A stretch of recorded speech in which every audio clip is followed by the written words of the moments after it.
Darling, tell me, would you recommend seeing the Flying Doctor service when you're in Broken Hill? Yeah, it was fantastic. They've got a great setup, and you go in and they'll sort of take you through the history of the Flying Doctor, the services that they provide, which are amazing, and just kind of give you a big rundown, and they'll show you some of the airplanes that they've used in the past, some of the historical planes, and take you through, and then they've, and exit through the gift shop as you do. But it was really cool, and there's just a passion from the people out there. The work that they're doing is just really great. It's just helping so many people, and it just it's fantastic. These are nice people, really nice people, doing a really good thing. Check it out.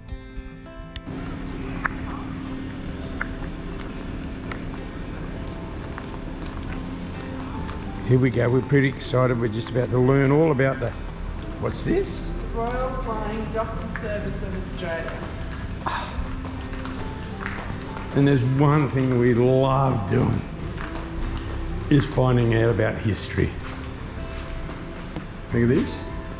Wife's very COVID conscious. Good girl. Check in, add my dependent. If you like to do all of those today. Yes. Yes. We would love to. Perfect. So come on in. Cool. Give me some money. Russell, these guys want to join us for a tour. Should I put them in the film now? Yes.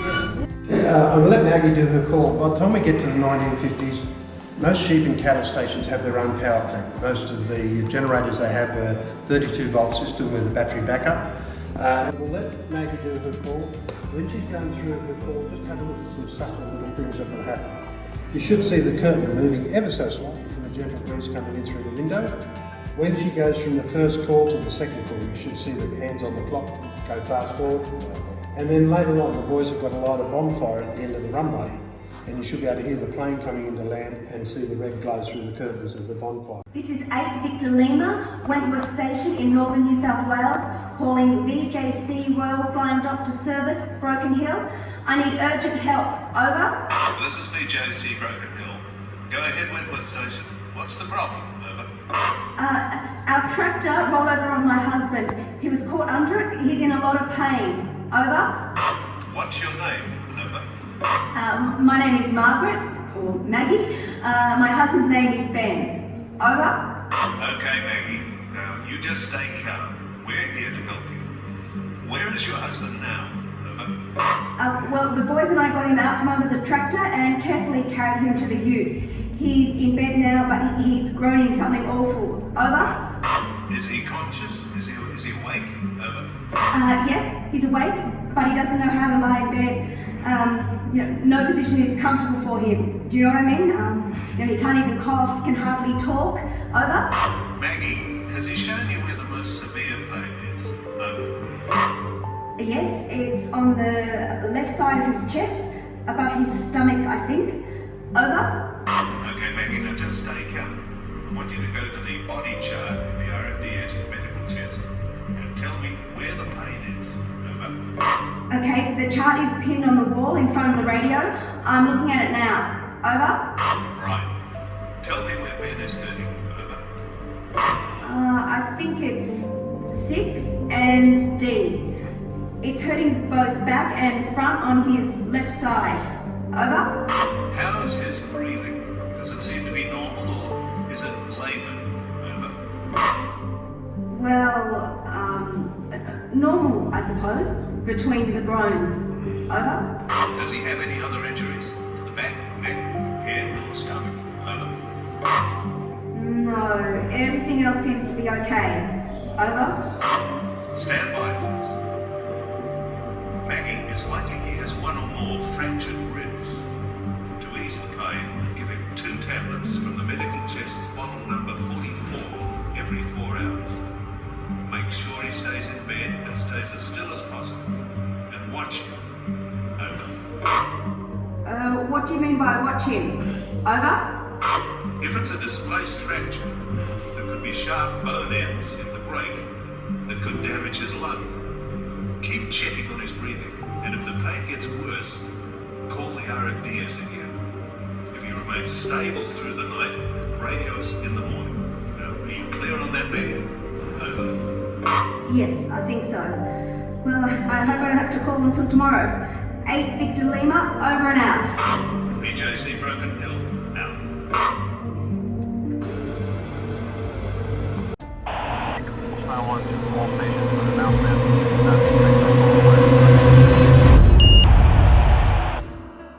This is 8 Victor Lima, Wentworth Station in northern New South Wales, calling VJC Royal Flying Doctor Service Broken Hill.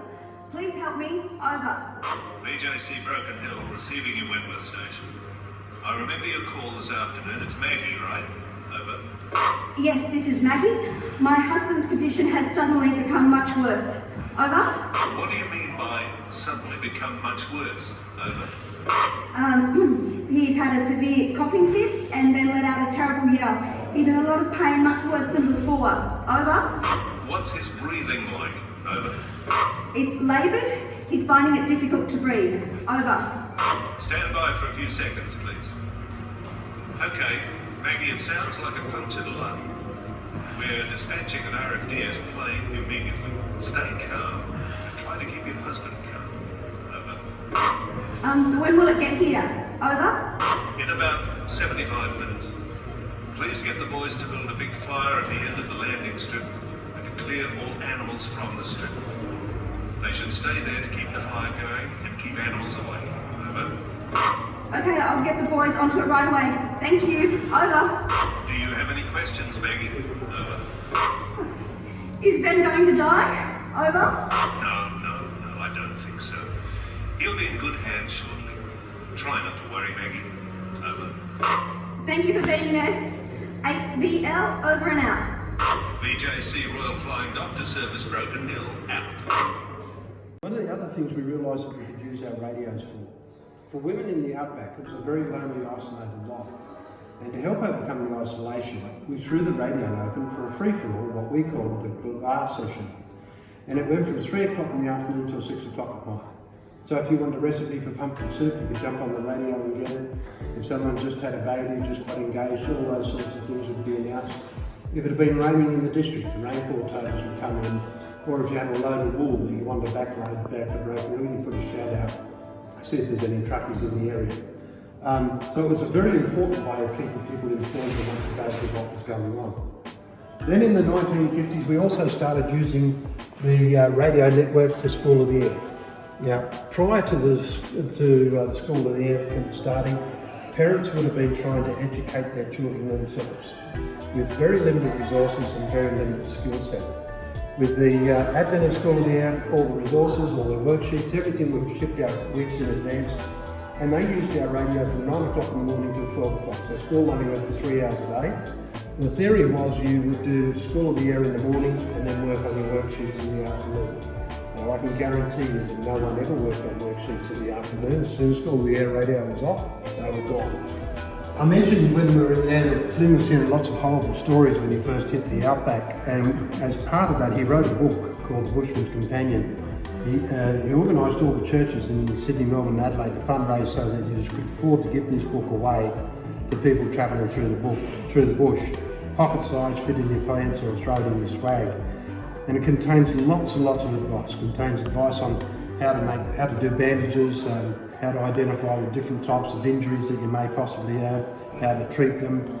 And further than that, it goes right on to how to write a will and prayers that you can say over a grave for both children and adults, should you have to do that, which was commonplace in the bush. You don't necessarily have a padre there to do those sorts of things.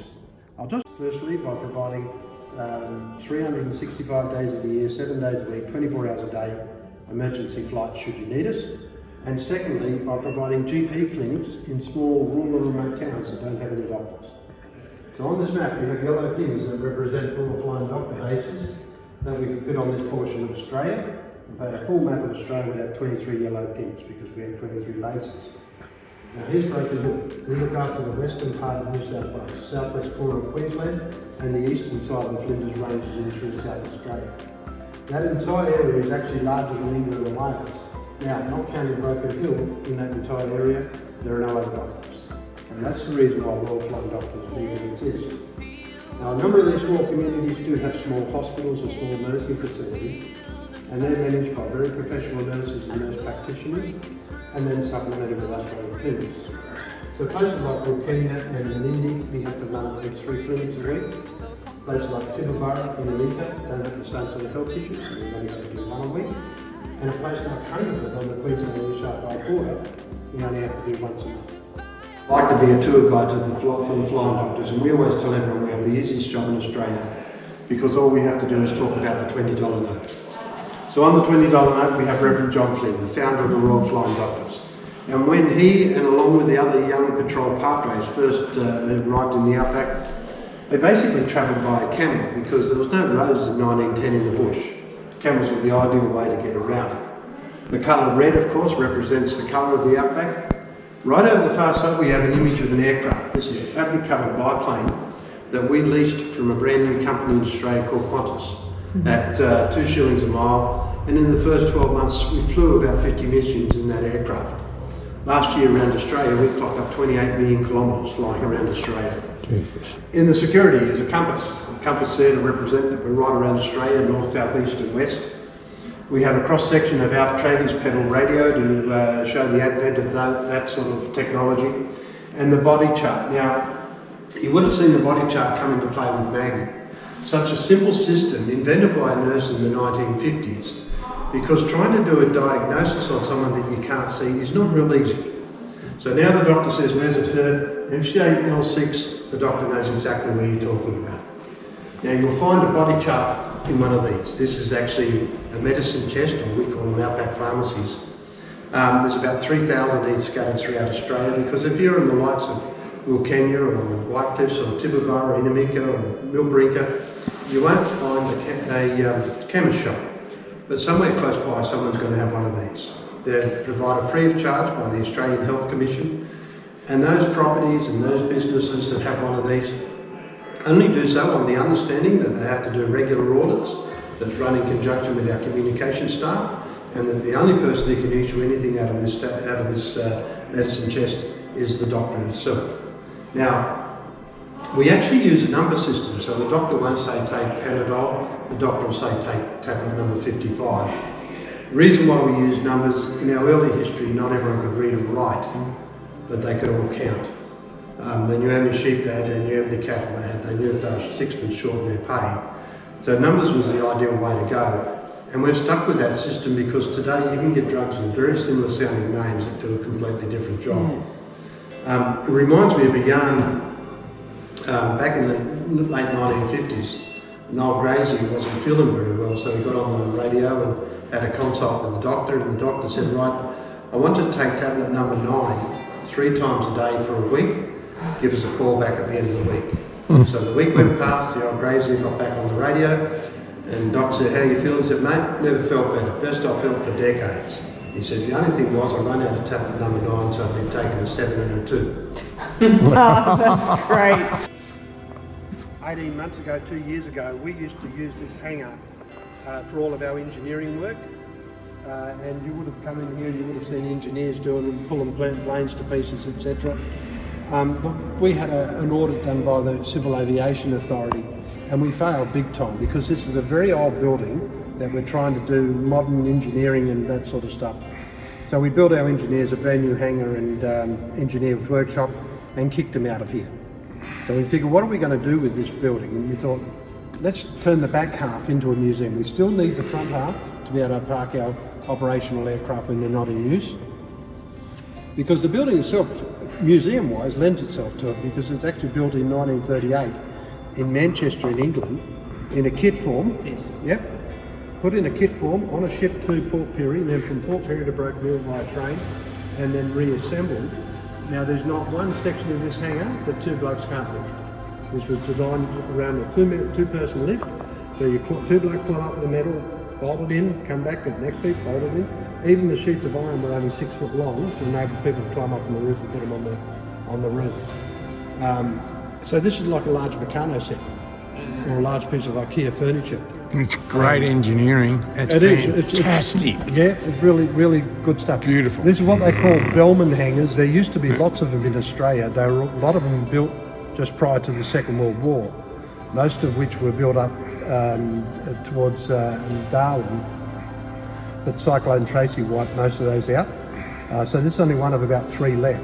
The reason why they built one here is that they wanted to make it look like the Broken Hill. There was a big air force here in Broken Hill guarding the wealth that's coming out of the mine.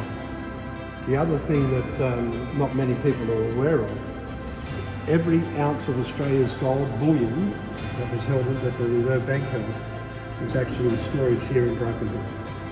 They brought it up on the train, it was found to the local jail, locked in one of the bigger cells there, and basically the key was thrown away to determine the war. Because when the war was over, then it was all shipped back. Very few people knew it was even there. It was one of the best kept secrets as well. Even the people who worked there had no idea why this room had been locked and no one could get in there. The reason why they chose Broken Hill, first of all, they figured that if you're an enemy, the last thing you want to really do is destroy you don't want to blow this place up because there's so much wealth coming out of it. You want to try and capture this as an entire facility and be able to start mining it. And second of all, if you do get the gold, it's a bloody long way to get to the next coastline to be able to put it on a ship to get out, and hopefully by then you'd be able to recover and get yourself going. But we digressed. So when we were